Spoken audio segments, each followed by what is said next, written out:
Good evening, everybody. Welcome to another Squawk Talk programme on Socialist Telly. I'm delighted that you're joining us this evening, and I'm even more delighted to have two very good guests on the programme who are going to join me in a discussion of the issues in the Labour Party regarding black and ethnic minority people at the moment.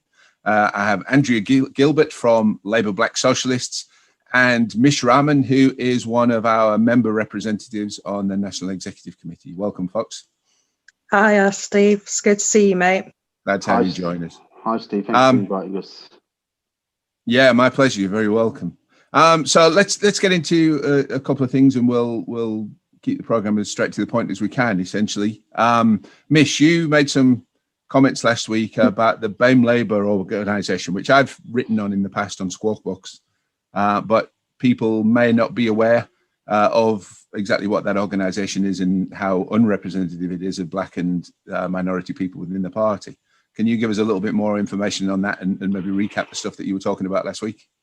Sure. Thanks, Steve. I think as a black Asian minority ethnic member myself, one of the main reasons why people like myself were politicised was due to the lack of representation and the lack of actually our voices being represented properly.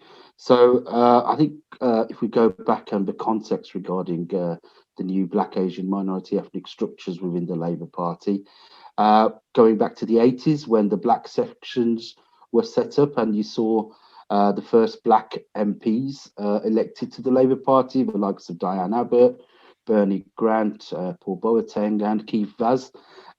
This was a result of black self-organising. And I think the Democracy Review in 2018 picked up on how the movement in itself hasn't really improved since the 80s. And a lot of that was down to the actual failure of the organisation known as BAME Labour, which actually came from the black sections of that time. What was the accusation towards BAME Labour was, despite it being set up in around 2007, it wasn't representative. There was a lot of doubt about what the organisation itself was, how large in terms of numbers, what it was like in terms of its actual transparency and its accountability to BAME members. So for that reason alone, I think if you remember, the NEC representing BAME members used to be the person from BAME Labour, and I think at that time it was Keith Vaz. And the NEC at the time removed that position and made sure that there was a member elected BAME rep, which was elected 50% by the trade unions and 50% by the members. And that actually removed the BAME Labour seat from the NEC and gave it back to the membership, which was a good move in itself and a progressive move. But however, since then, the Democracy Review also requested that black Asian minority ethnic members have their own committee structures, and they're also able to have their own conferences or have their own branches and regional conferences as well. And that took quite a long time in the making since the 2018 Democracy Review. I think there was a working group set up, which I think was set up for about roughly 2 years. And after we got elected in November, we attended the last working group meeting before a paper was to be submitted to the NEC to be passed. And we attended that meeting. And from there was a number of issues that we couldn't gain consensus on. So basically the BAME structures will have CLP representation, it's going to have trade union representation, and it'll have representations from the PLP, the councillors, and the NEC as well. However, our main concerns was, first of all, that there's 2 seats that were going to be given to BAME Labour, the Socialist Society, which will be voting seats. We've raised concerns again, as I've just said, why BAME Labour shouldn't be given it, because it's a defunct moribund organisation. And the last few years, at least the last decade or so, it's probably been a pocket organisation. We also argued and gained parity for CLP positions to have the same number of reps as the trade unions. And then we also argued that every member, as the Democracy Review said, that every BAME member should be able to choose who represents them on their committees. So we wanted OMOB votes for the committee and for the chair as well. All this went to... Sorry, go on, mate, Karen. All this went to a vote, and it's unfortunate. Although we did manage to get parity between CLP members and trade union members, we lost the votes on OMOV for both the committee and the chair. So the chair will be elected, and the committee will be elected at a conference, just like the women's would be, and then it'll be 50. The chair will be elected 50-50 trade unions and CLPs. Regarding BAME Labour, my main concerns were that they weren't operating properly, and I asked the questions: are they a proper affiliation group? I asked yes or no. I asked the questions: do they pay their affiliation fees? Yes or no. And I also asked the questions because if you're a socialist society or a proper affiliate, then obviously you have to register your members. How many members have they registered? Please can you let us know. I wasn't given any answers.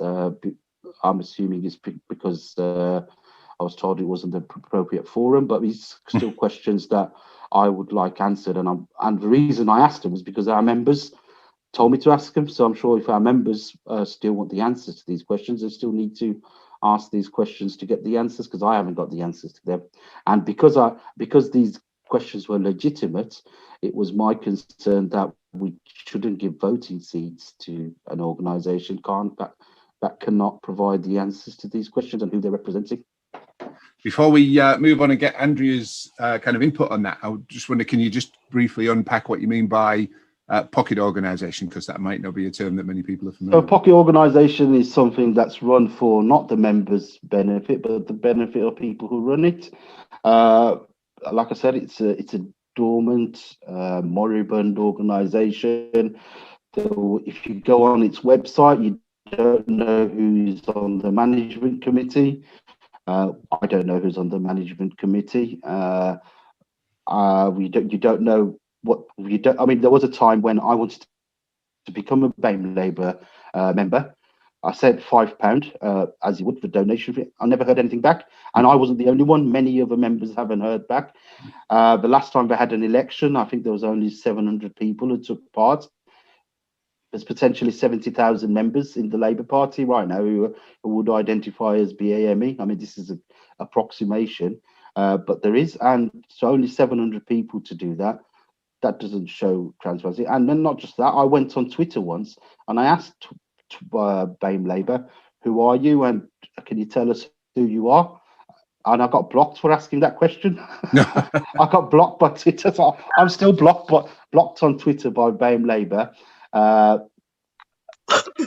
for asking these kind of questions. But if you go onto their Twitter feed, one of their most recent posts is about bin collections in Walton Forest and what day your bins are going to be. I mean, that's not representative. No, that's kind of really, isn't it? I mean, Andrea's laughing here. I'm going to bring you in a second, Andrea. But I mean, it's just, we laugh about this stuff because we've seen it for so long, and the lengths to which they'll shamelessly go are quite, the right wing when they want to rig something in the party, quite extensive steps to do it. So tell me, as a Black Labour member, what does that all make you think, and what's your experience been with the organisation, if any? Well, Misha's done better than me because he got in touch with them. I haven't even bothered. I saw them once on Twitter, right? This was during the pandemic, and people were coming out to them and asking them to talk out about what's going on and stuff in terms of the leaked report last year when it first came out. Like, that's when I even knew that they exist, and I've been a member since 2016.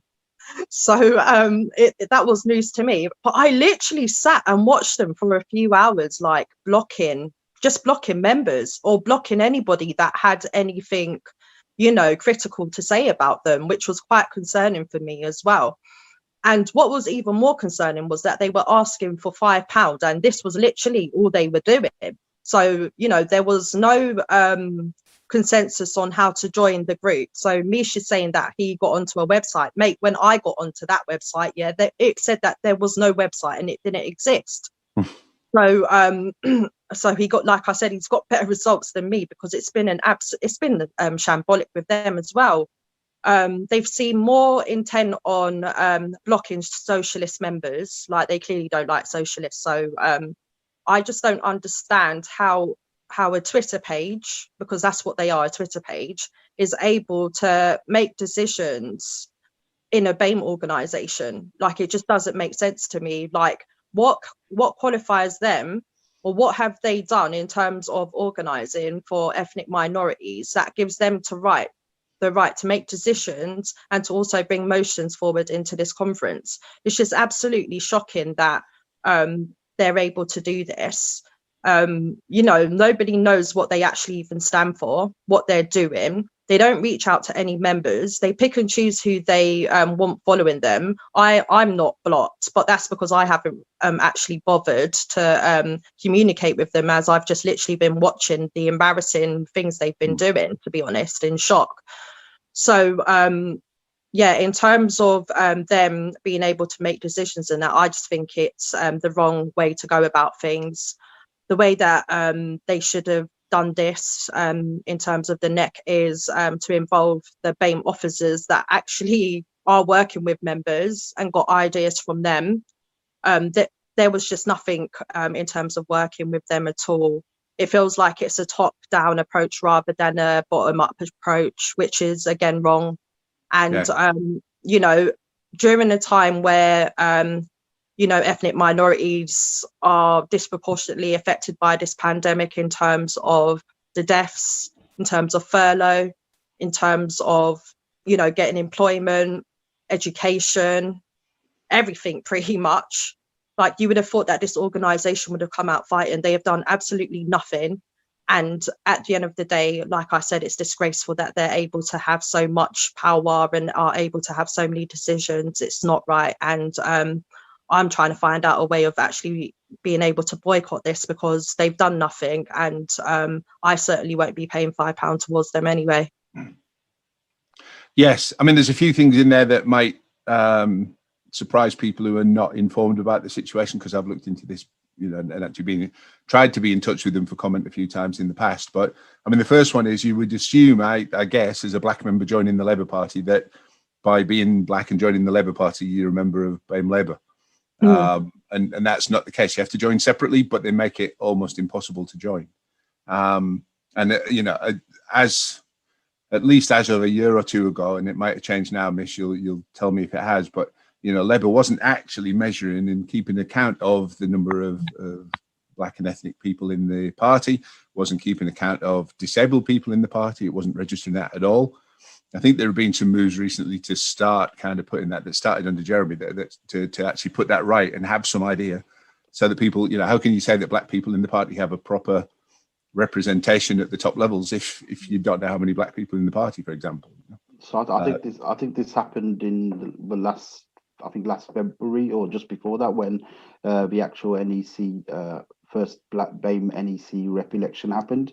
That was when people were asked to self-identify what group they belong to, and because it was so late, I think only about 7,000 members took part in the election. And at that time, I think the party was at its peak of over 550,000 members. And I'm sure of them, there's more than 7,000. But my last guess is about 70,000 BAME members right now. But one thing I think important to recognise, that time when BAME Labour were on a blocking spree on Twitter, that is the actual time when the organisation called Socialists of Colour was set up, because as a result of this blocking spree, because I quite remember where a number of those activists were being blocked, they went away and set up the Socialists of Colour group as a result of that. And I argued this on the NEC meeting as well. I said it's important to recognise the historic contributions that the black sections and BAME Labour did make within our movement. And with that in mind, and I said with that sentiment, I believe the fact that we have an elected black, Asian, minority ethnic rep on the NEC, finally black, Asian, minority ethnic structures being implemented, should be seen as a successful legacy of BAME Labour. I'm looking at the positives here. If that was the legacy, I think it was the honourable thing for them to do now, is just step back and let these BAME structures develop, and let the black, Asian, minority ethnic rep, because obviously that place is up for election every couple of years, to take this forward. It wasn't in my opinion, it's not the honourable thing to do. It's not good practice to give an organisation who's not accountable 2 voting seats. Yes, and the other thing that is significant really is that BAME Labour doesn't have anywhere near the numbers, as far as can be ascertained, that are required to make it illegally. Well, if I was to say, okay, we've given them 2 seats, however, let's become members and let's try and improve them. Yeah, I don't have the confidence that I can become a member, because my £5 last time went. I don't know where it went, and this time I don't have the confidence to say I'm going to sign up to pay my £5, become a member, try and improve this organisation. Because I don't know whether my membership will be accepted or not, or whether they'll choose to accept it or not. So yes, in itself, it's not good practice. Andrew's cracking up here. But the key thing is, I mean, under Labour Party rules, to have a seat on the NEC or have any influence on the NEC as as an affiliate society, you're supposed to have at least 2,500 members. And I think all of us know that there's no indication that they're anywhere near that. And that's why my question was, how many members have they affiliated? Exactly. Well, can I just step in here? Well, if you look on their Twitter page, they actually have over 6,000 followers. So maybe that's what people are going off by, the followers on Twitter rather than the membership, because no one can pay for the membership, let's be honest here. So that's probably where they're getting their clout from, and are able to make voting decisions on our behalf. Yes. But I mean, and they're also, it's also part of a wider phenomenon, because there's a big push, and it's still going on. It's accelerated recently again among affiliated societies, as well as the BAME one, that says, that are run by the right as a way of getting influence and voting places on, CLPs and all this kind of stuff as well. So you've got an Irish society that seems to have, if they drink a pint of Guinness in a year, I'll be amazed if they get that close to being Irish. A lot of them, you know what I mean? So I think it's important to clarify as well. My questions are in good faith. They're not factional questions. They're questions you need to ask of any organisation that is set to represent you. And obviously, I have plenty of time for any self-organising group representing any of the liberation stands, because that's what they need to do. They need to stand up, and others need to step back and let them self-organise. So like I said, it's got nothing to do with who they are and what they are. I just want to know who the hell they are and what they are. That's all I want to know. Yes. Well, I mean, my point, people know we're all on the left of the party here, but my issue on democracy has always been, if the right and the left organise and play fair and the right wins, that's democracy. That's how it's meant to go.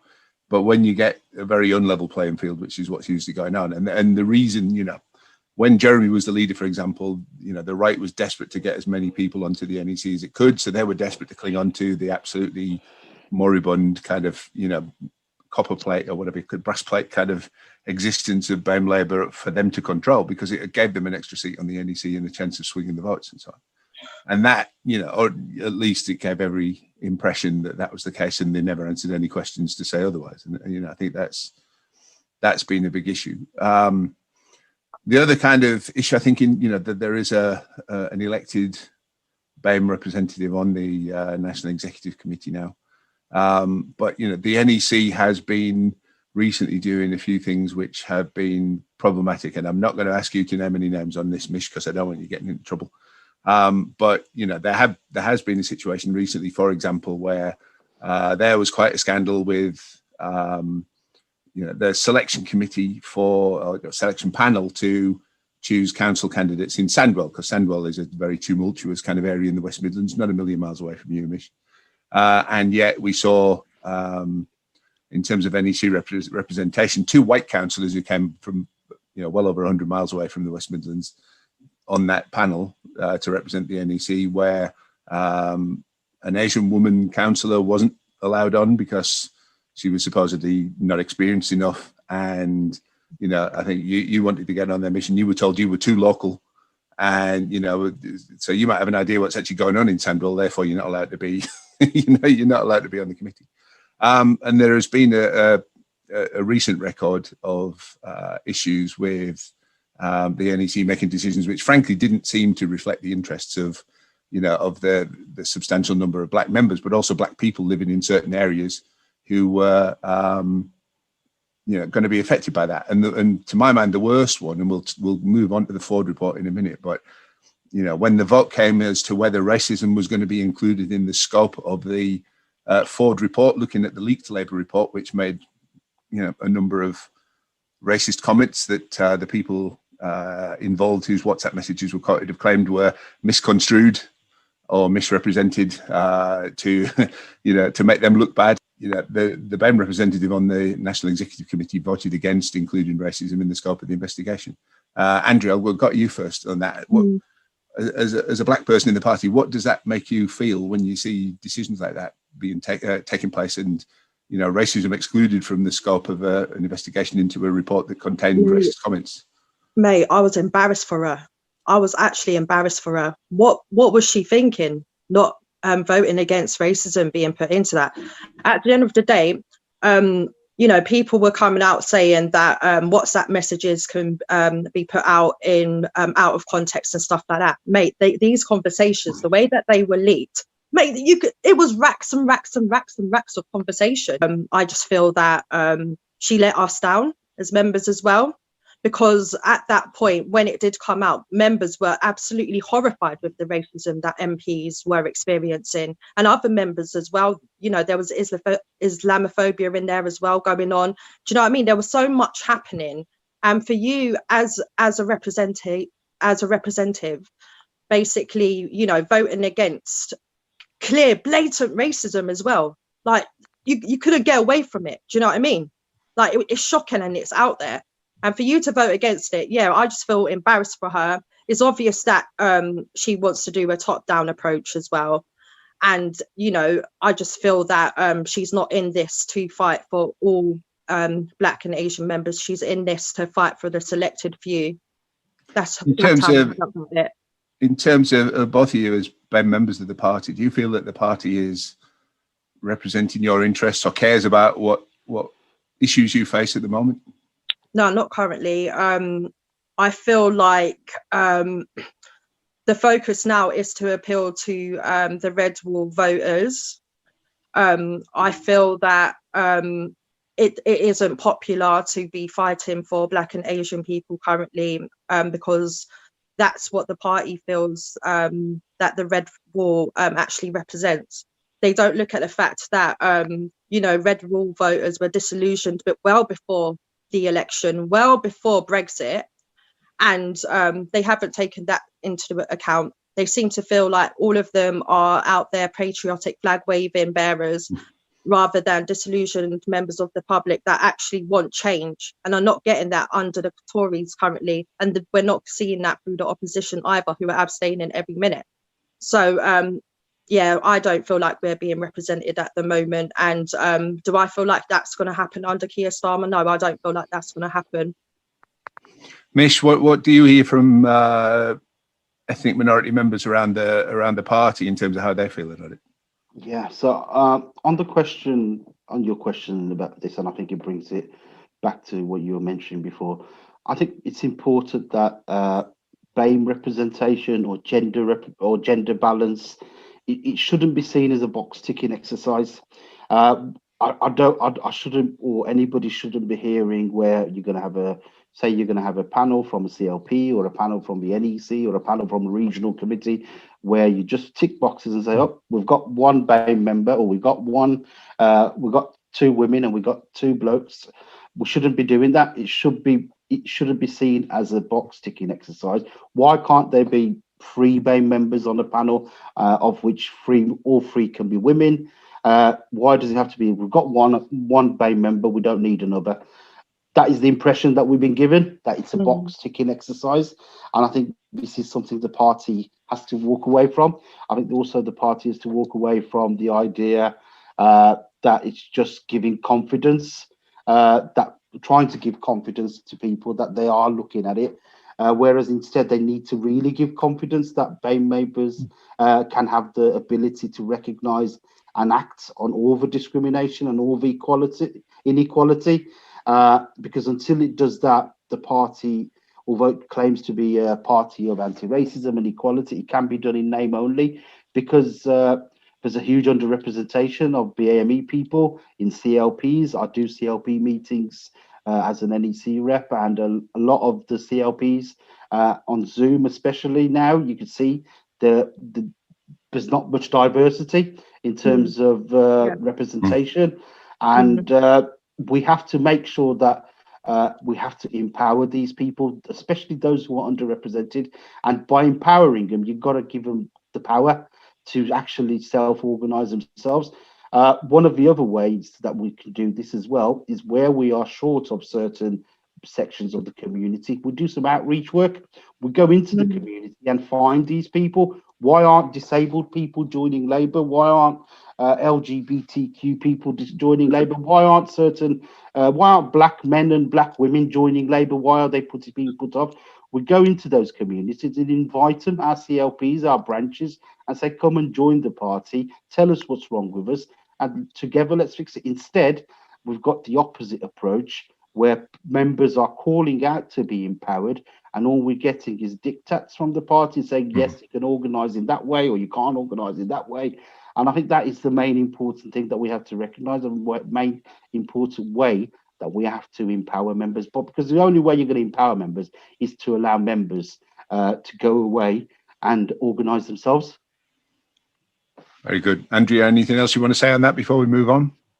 Yeah, I agree with Mish, to be honest. You know, we need to be empowered, and there are members that are screaming out to have some self-organising and, you know, have some political education and all sorts, and there's just currently nothing here for us at the moment.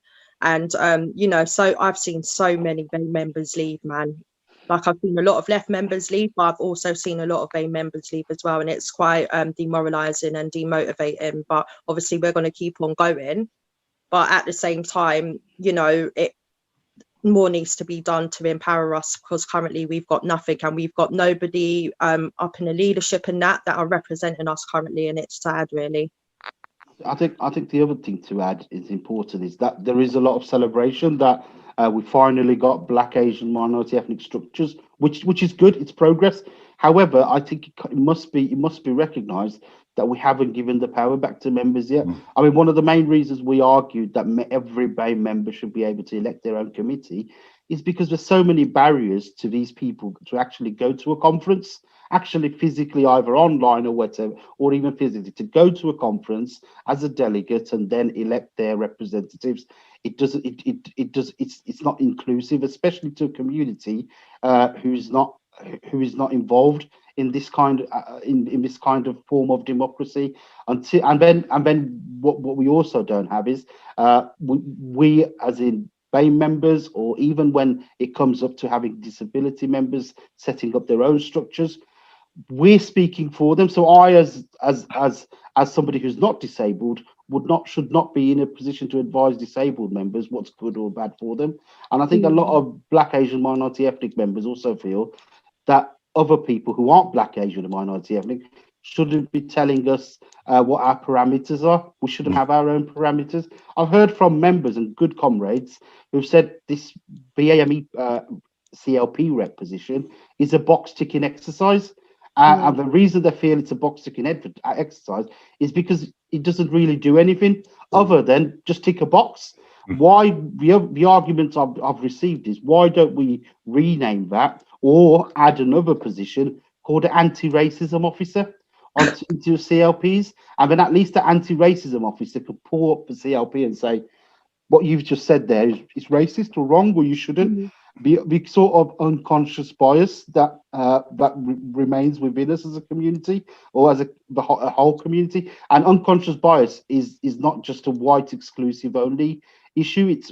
There's unconscious bias amongst all communities.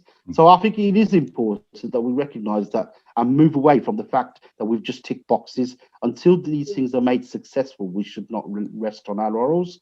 So I'd really urge members to look into the structures that are going to come, and then also, if they don't like them, to organise against them democratically before the conference or before things are organised. And I'd really encourage all our members especially Black, Asian, minority ethnic members, to really take self-organisation into hand and speak up against whatever they think that the party is doing wrong. Yeah, can I just add that also what's come up as well is the way that officers are elected as well. So, BAME members and disabled members should be the ones that, elect and nominate the people that are representing them, not everybody else. So that's what I've found coming out as well, that there's an issue with who's actually nominating and electing our representatives. Yes, and I mean, as somebody who sadly gets to see a lot of the stuff coming in from all around the country because people are firing it at me faster than I can keep up with sometimes. It's pretty obvious that, and again, people say it's factional, but it is what it is.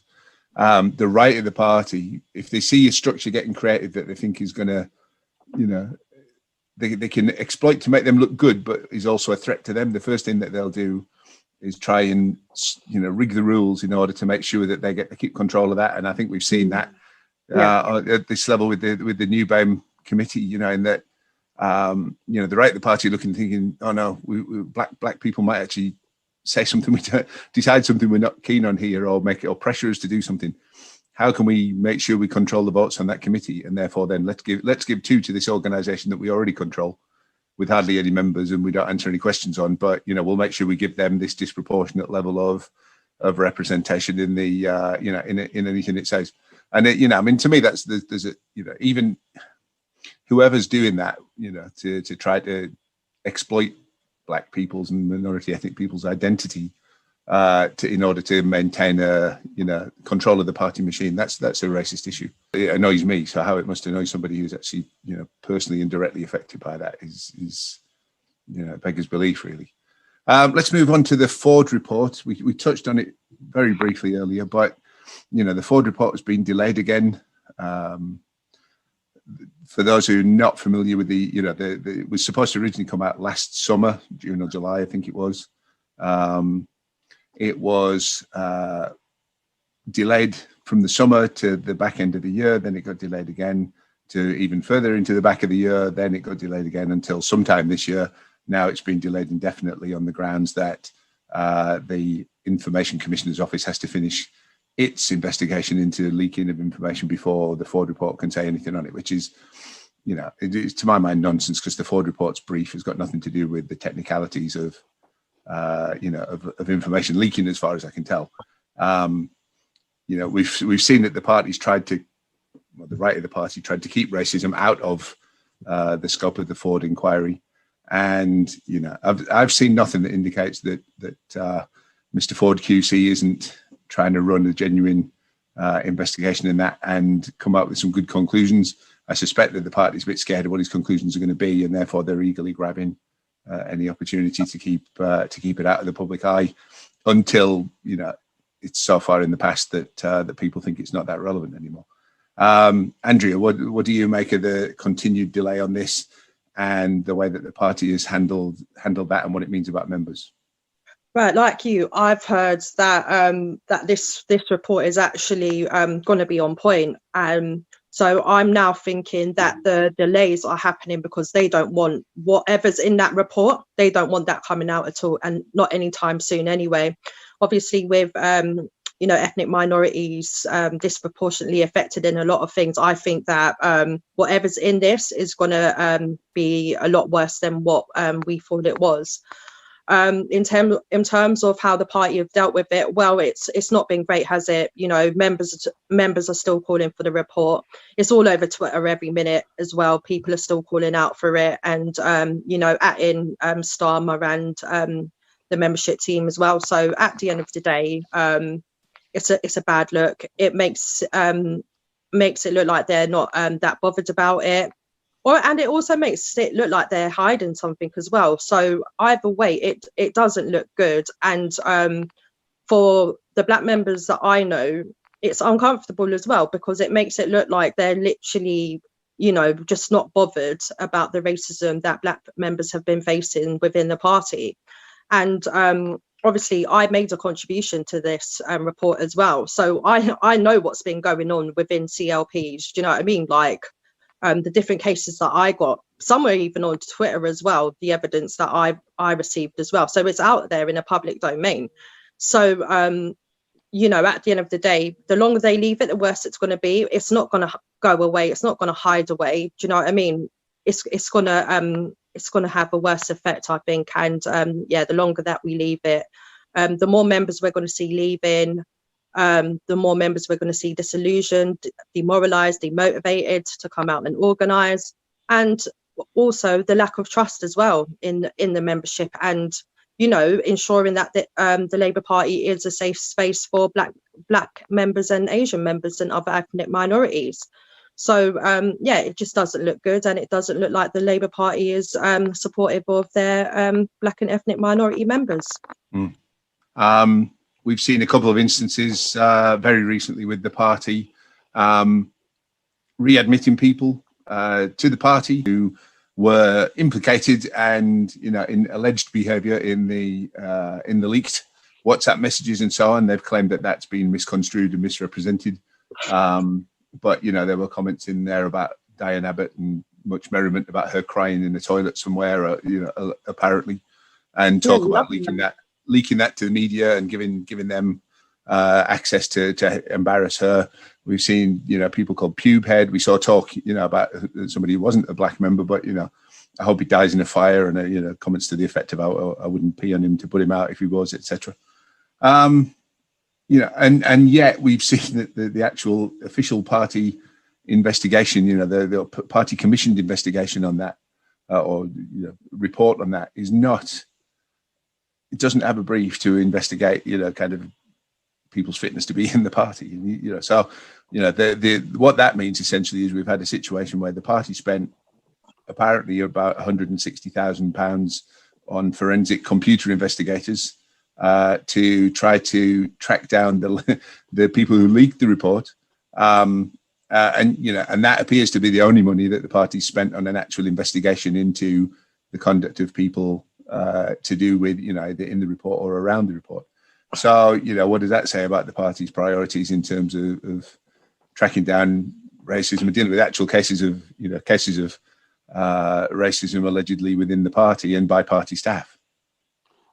The Forde report's terms of reference say that that he will investigate into that. So, however, how come before the investigation of the Forde report or any investigation subsequent to the Forde report, how can people have been let in?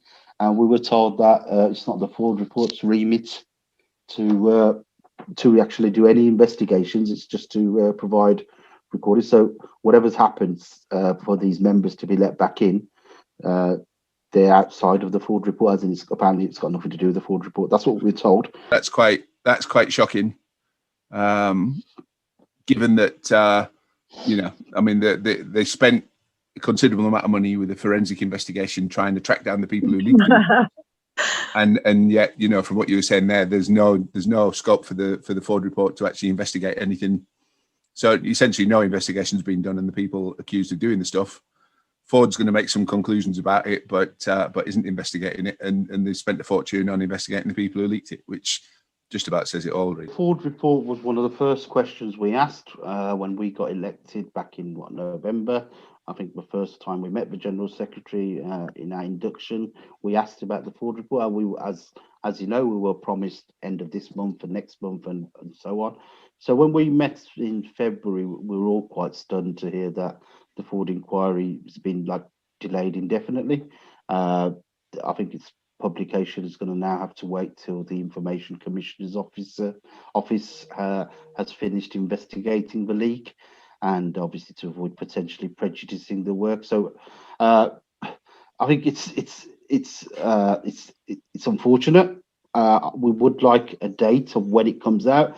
There are concerns by members that this is a cover-up and all that, and we as LEC members, until this is sorted out, can't give assurances to people as in what's happening and what's not. So it puts everybody in a difficult place.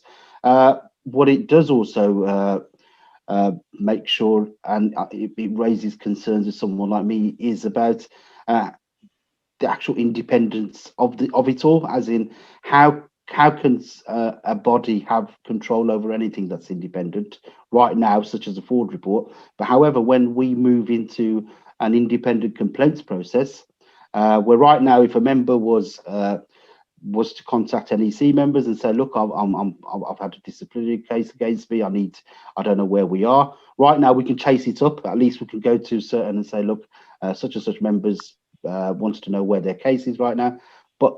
But when the independent complaints process happens and something goes wrong, and some people ask the NEC members, we can't do anything, or neither can anybody else in the party. So that is pretty similar to what's happening with the Forde report.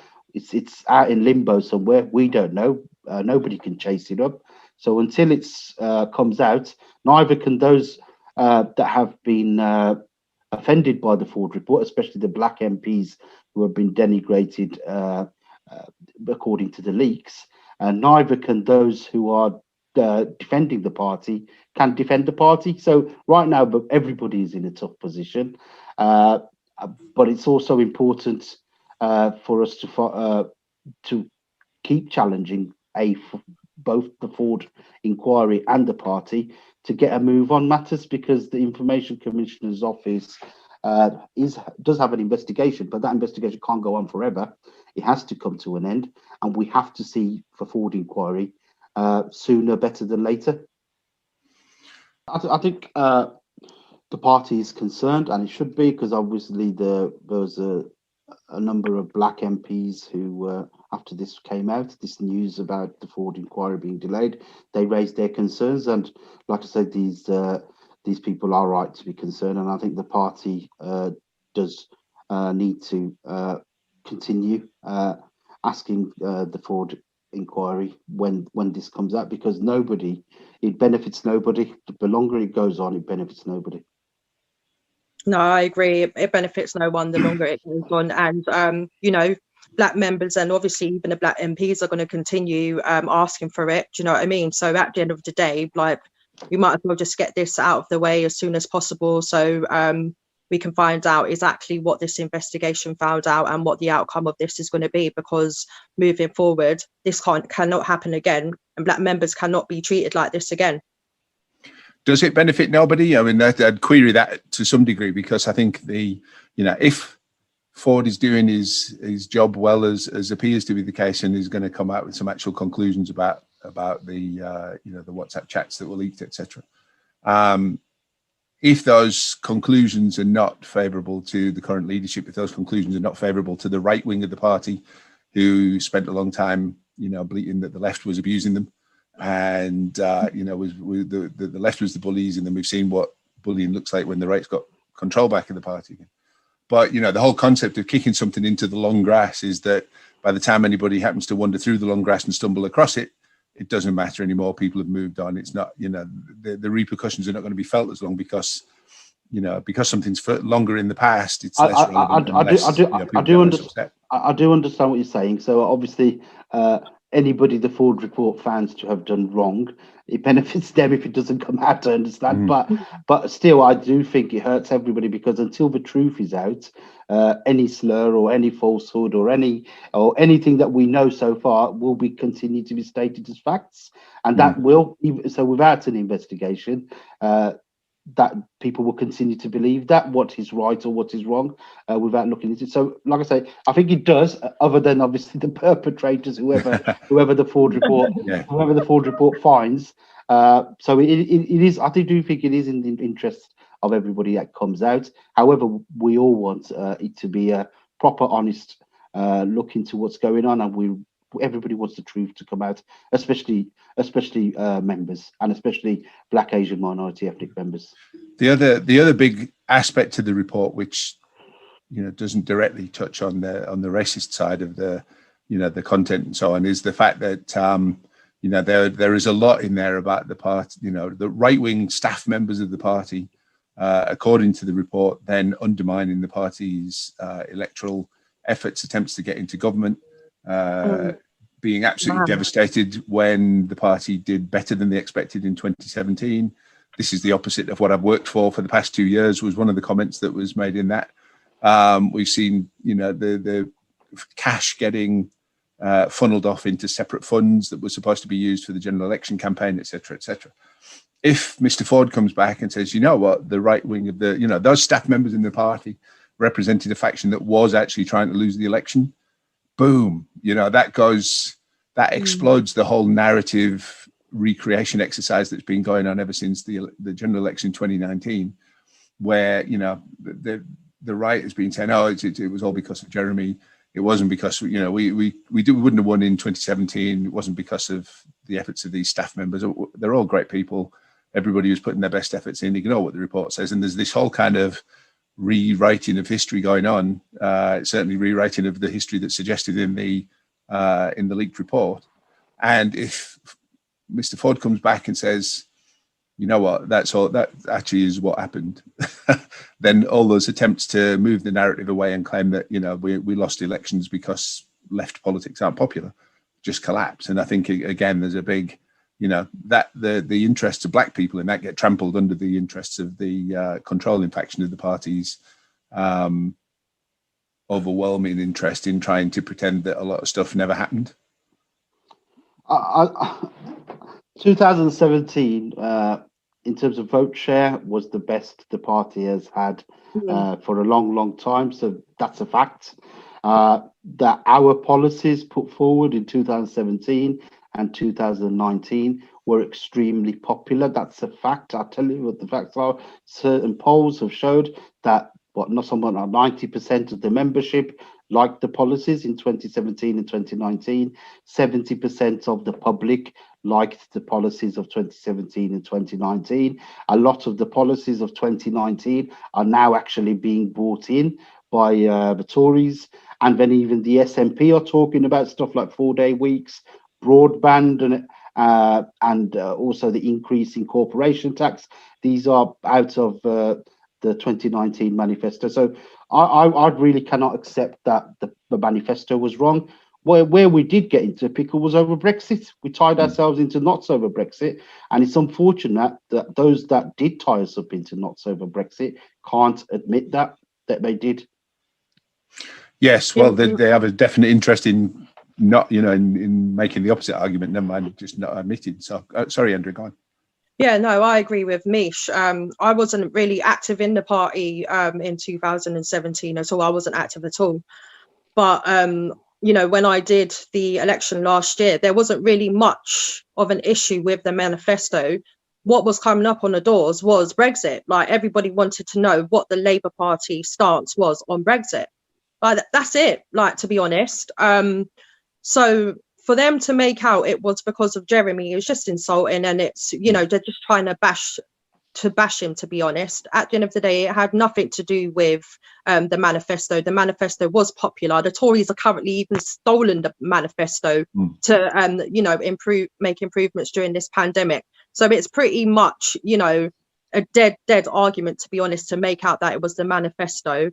So, that's all I've got to say on it. Like, it wasn't a manifesto, it was Brexit that killed this election for us. We didn't have any stance on it. It was up in the air. Even for me as a new member, I didn't have a clue what to say on it, to be honest. I didn't know how to reassure residents locally that, we was going this way, or we was going that way, because we weren't going anyway. It was up in the air. Do you know what I mean? And so I just feel like it's unfair. It's, and it's also disingenuous as well to make out that it was literally the manifesto when it literally wasn't. It was popular, still is popular, and it's currently being used. So, they need to just dead this argument and just look at the reality, stick with the manifesto that we've currently got, and let's just get ourselves out of this mess during this crisis, man. Yes. Well, I mean, I think the issue is that people who disagree with the policies that were in the 2017 and 2019 manifestos, that, have an obvious interest in pretending that those policies are not popular.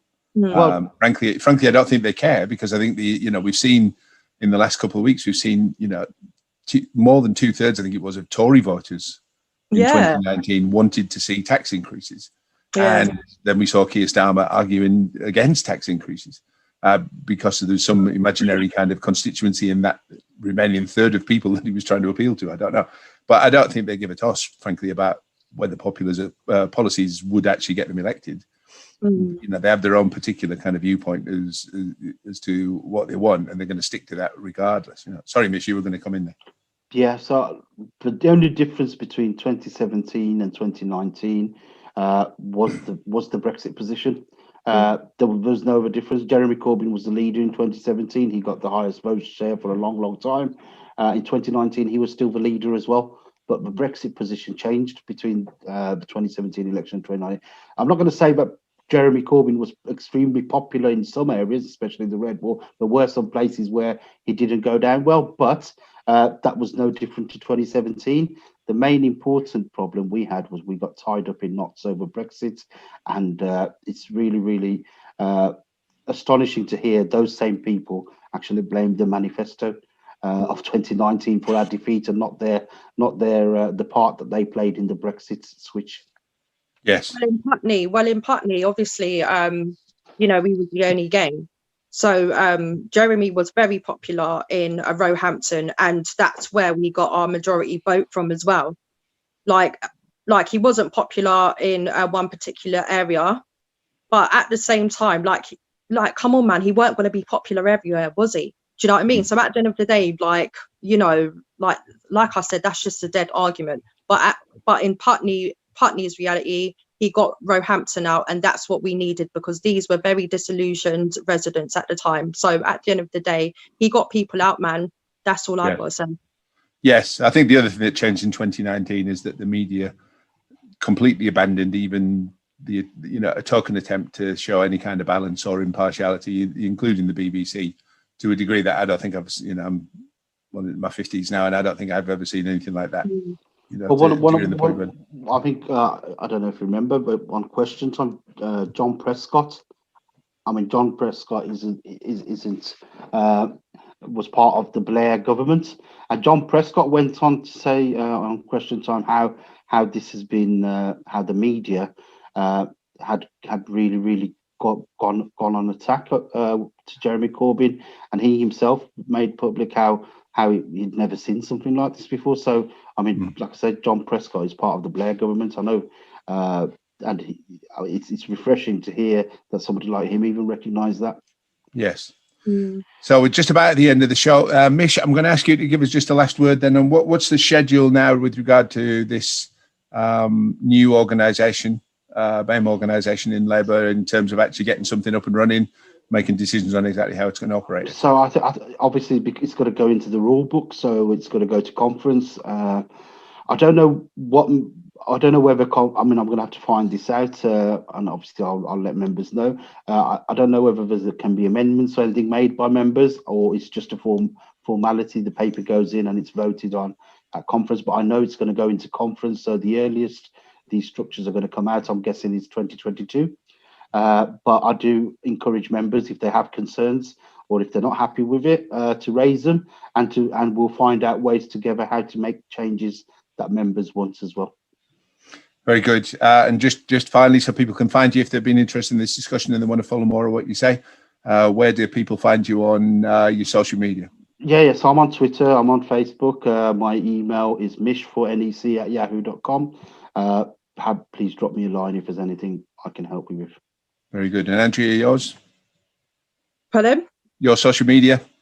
Mine is Andrea Gilbert on Facebook, and I_need_ on Twitter. Very good. And the Labour Black Socialist Group, what's theirs? Labour Black Socialists. Okay, everybody, I really appreciate you joining us this week. If you've been watching, I really appreciate that as well.